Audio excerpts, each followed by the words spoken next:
You know what it is, more Elden Ring bosses, more yap, so let's just hop into it with the first boss of the video, the Magma Worm Makar. Now first thoughts on this boss is honestly, I really like the dope ass design because it is a dragon, but it's a very different dragon from like what we're used to fighting. It's more like a fucking lizard crocodile type dragon that spews hot ass magma instead of just like the regular fire type shit. So really dope. I like how they made it feel somewhat unique. And not only that, but it was like a human at one point, so when you get to like the second phase, it fucking pulls out like a magma sword and just starts standing on its hind legs. Shit's kind of weird.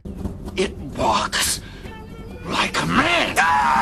I think it'd be really funny too if it like tried to fly, because it's just like this big ass fat crocodile bitch. Like, motherfucker, them wings are not getting this bitch off the ground. My really only gripe with the fight is that it's pretty easy. I mean, it is like a unique boss. There's no other place you can fight it. I think you can fight a lesser version, but it's not a very hard fight. A lot of its moves are so easily telegraphed, and because it's such a big boss as a dragon, it's very easy to just stick to its tail or stick to its legs and just kind of avoid all the attacks coming from the head. So yeah, while it's an easy fight, first tried it and everything, I still think bro would be a pretty good pet. Like, I'd like to have Makar as a pet just to like blow the fucking trespassers away. You come into my fucking barn, motherfucking Makar's there just about to obliterate you with a magma fucking spray that'll melt you into a fucking toothpaste.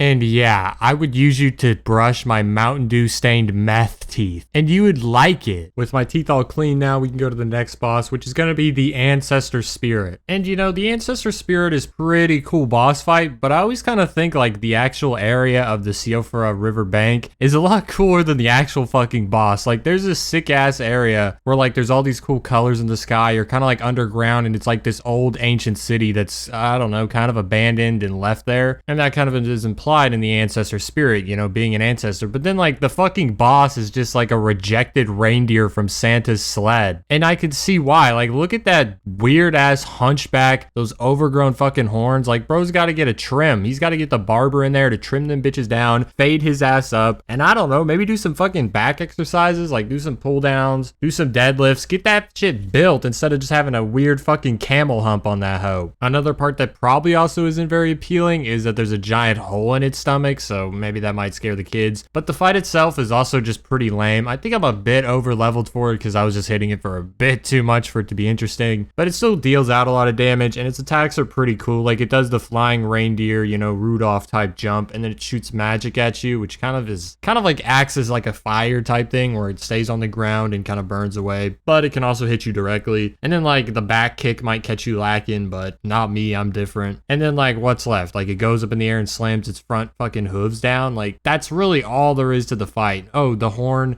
thing too, where it digs its horns in and goes up. But like, those are pretty easy to dodge. The flying move is stupid, just run. The horn move, way too telegraphed. The kick, way too telegraphed. And the slam, way too telegraphed. It's just not a very hard fight, but I really like the aesthetic of the area, and the boss's aesthetic is, you know, alright. Who knows though, his life could have been so different if Santa just took him seriously. And with my Christmas spirit flowing out of me, we move to the next boss, the Dragonkin Soldier, who really is just like a vet who is like asking for fucking spare change outside of a Walmart. Like, hell no, you ain't getting no change, motherfucker. I work at goddamn Kroger. I make like $17 an hour. You ain't getting jack fucking shit.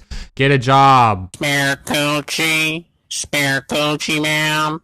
Nah, I'm only partly playing, but yeah, it's like a soldier from some war, I guess, because it has like bandages all over it. It doesn't fucking move its legs, so I guess it's like paralyzed or some shit. Okay, it does move its legs, but you get what I mean. Like, it's not standing. If only they had, I guess, mobility scooters for giant soldiers in Elden Ring, then maybe bro could pimp out. But, you know, bro's just gotta get it. I mean, he's in the Lake of Rot and the river, and honestly, he just needs to stay in the Lake of Rot and go to hell, because like, bruh, what even are you? You're not Dragonkin, you're a pussy. Because the fight is honestly not even that hard. The hardest one is the Lake of Rot, just because the area is absolute dog shit. It's so hard not to get like rot disease or whatever and then die. But like the river one, just goddamn easy. You just want to kind of stick to their legs and not to their fucking stomach, because if you stick to their stomach, you're not going to be able to do damage. For some reason, it has this wonky ass hitbox where it's like a wedge. There's just a missing hitbox where its stomach should be, and it's just stupid. I'm just trying to hit bro in the hip. It's just like, nah, don't do that shit. Hit me in the legs, pussy. That that, and I feel like landing the critical hit on its head is also like impossible. It just does like a normal attack instead of launching into the animation. I have no idea why this boss is so wonky. I guess I need to look at like a hitbox map of it, but it just does not make sense when I just wouldn't hit this thing or it just wouldn't do the right thing. But you know, it's an okay boss. It just has nothing really to it, like no magic or anything. And so that's going to actually take us to the other version of it, which I'm including separately because it's the Dragonkin Soldier of Noxtella, which at first glance really doesn't come different from the Dragonkin Soldier, except when you get to the second phase, where I think it really turns up. It gets a bit of a stylistic change in that it uses like this ice attacks that's also kind of like lightning. Like the style of it is lightning, where it's like a bolt and shit, but it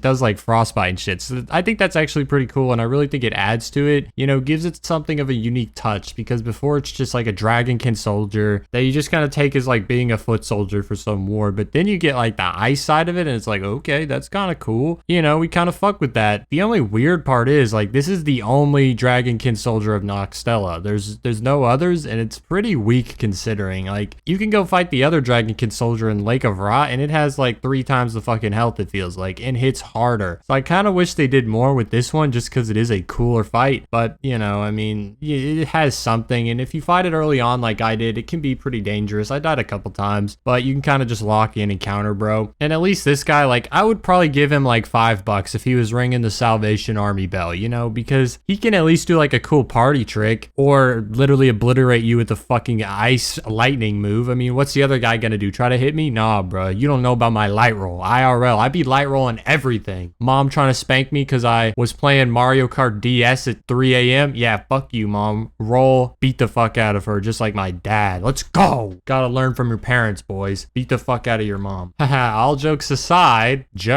we move on to the final boss of the video, the Sanguine Noble, you know, whatever you want to call it. And this is just truly a really good fight. I mean, I really struggled on this thing. The way it buckled under every hit and then died. Oh wait, it died. Yeah, I might have been a little too strong and also completely countered it with the Colossal Sword. So I thought you were stronger.